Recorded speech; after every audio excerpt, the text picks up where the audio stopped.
அஸ்ஸலாமு அலைக்கும். இன்றைக்கி நம்ம சேனலில் பலூச்சி பிரியாணி எப்படி செய்கிறதுன்னு நம்ம பார்க்க போகிறோம். அதை எப்படி செய்கிறதுன்னு பார்த்துலாம் வாங்க. ஒரு பேன் அடுப்பில் வச்சுருக்கிறேன். அதில் 4 டேபிள் ஸ்பூன் நெய் ஊற்றுறேன். நெய் சூடானதும் ஒரு உருளைக்கிழங்க இந்த மாதிரி கட் பண்ணி வச்சுருக்கிறேன். அதை இதில் சேர்த்து பொரித்து எடுத்துக்கலாம். உருளைக்கிழங்கு நல்லா பொரிஞ்சிடுச்சு. நான் இதை இப்போ எடுத்துடுறேன். அதே நெய்லேயே 3 பெரிய வெங்காயம் கட் பண்ணி வச்சுருக்கிறேன். அதை சேர்க்குறேன். வெங்காயத்தை நல்லா செவக்க வறுத்து விட்டுருங்க. வெங்காயம் கொஞ்சம் வதங்கும் போதே ஒரு பே லீவ்ஸு, 2 பட்டை, 2 அன்னாசி பூ, கருப்பு ஏலக்காய், 4 கிராம்பு, கொஞ்சமாக ஜீரகம், கொஞ்சமாக மிளகு, இது எல்லாத்தையும் இதில் சேர்த்துடுறேன். வெங்காயம் இந்த அளவுக்கு வதங்கினதுக்கப்புறம் நான் கட் பண்ணி வச்சுருக்கிற சிக்கனை சேர்க்குறேன். 1 கிலோ சிக்கன் எடுத்துருக்கிறேன். சிக்கனை சேர்த்துட்டு நல்லா கலந்து விட்டுருங்க. சிக்கன் கொஞ்சம் வதங்கினதுக்கப்புறம் 2 மீடியம் சைஸ் தக்காளி கட் பண்ணி வச்சுருக்கிறேன். அதை சேர்க்குறேன். காரத்துக்கு தேவையான அளவு பச்சை மிளகாய் சேர்த்துக்கங்க. இதை எல்லாத்தையும் நல்லா கலந்து விட்டுருங்க. ஒரு 10 நிமிஷம் இதை மூடி போட்டு நல்லா வேக வச்சுருங்க. தக்காளி எல்லாம் கொஞ்சம் வதங்கினதுக்கப்புறம் இதில் 3 டேபிள் ஸ்பூன் இஞ்சி பூண்டு சேர்த்துருங்க. எல்லாத்தையும் நல்லா ஒன்றா கலந்து விட்டுருங்க. சிக்கன் இந்த அளவுக்கு வதங்கினதுக்கப்புறம் இதில் 2 டீஸ்பூன் மிளகாத்தூள் சேர்க்குறேன். சேர்த்துட்டு நல்லா வதக்கி விட்டுருங்க.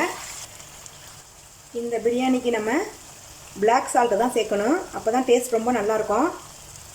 இந்த சிக்கனுக்கு தேவையான அளவு உப்பை இப்போ சேர்த்துடுறேன். 1 கப்பு தயிரில் 1 டீஸ்பூன் பிரியாணி மசாலாவும் கொஞ்சமாக மஞ்சத்தூளும் எடுத்து வச்சுருக்கிறேன். இது ரெண்டையும் நல்லா கலந்துட்டு இந்த சிக்கனை நம்ம இப்போ சேர்த்துடலாம். தயிர் சேர்த்துடலாம். எல்லா பக்கமும் படுற மாதிரி நல்லா கலந்து விட்டுருங்க. இதை மூடி போட்டு ஒரு 20 நிமிஷம் நம்ம வேக வச்சிடலாம். 1 கிலோ சிக்கனுக்கு 3/4 படி பாஸ்மதி ரைஸை ஊற வச்சுட்டு இப்போ நான் வேக வச்சு வடிச்சிக்க போகிறேன். ஒரு லெமனை எடுத்துகிட்டு இதை மாதிரி மெல்லிஸாக கட் பண்ணி வச்சுக்கோங்க. கொஞ்சம் மல்லி புதினாவையும் கட் பண்ணி வச்சுக்கோங்க. நம்ம பொரிச்ச உருளைக்கிழங்கும் இருக்குது. இது எல்லாத்தையும் சேர்த்து நம்ம தம்மில் போட்டுடலாம். ரைஸ் நல்லா கொதிச்சதுக்கப்புறம் நம்ம வடித்து விட்டுடலாம். இப்போது நமக்கு ரைஸும் ரெடியாக இருக்குது. பிரியாணிக்கு கிரேவியும் ரெடி ஆகிடுச்சு. நம்ம இப்போ இதை லேயராக அடுக்கிட்டு தம்மில் போட்டுடலாம்.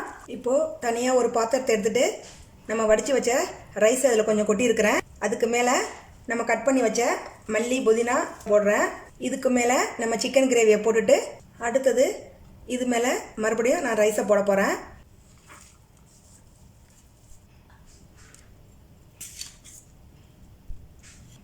நம்ம வறுத்து வச்ச பொட்டேட்டோவையும் இதில் போட்டுட்டேன். பாக்கி உள்ள மல்லி புதினாவையும் இது மேலே தூவிட்டு 15 நிமிஷம் நம்ம தம்மு போட்டு எடுத்துடலாம். தம் போட்டதுக்கு பிறகு நம்ம பிரியாணி இப்போ ரெடி ஆகிடுச்சு. நார்மலாக போடுற பிரியாணியை விட இது கொஞ்சம் டிஃப்ரெண்ட்டாக இருக்கும். இந்த ரெசிபியை நீங்களும் வீட்டில் ட்ரை பண்ணி பாருங்கள். இன்ஷா அல்லாஹ் அடுத்த வீடியோவில் சந்திக்கிறேன். அஸ்ஸலாமு அலைக்கும்.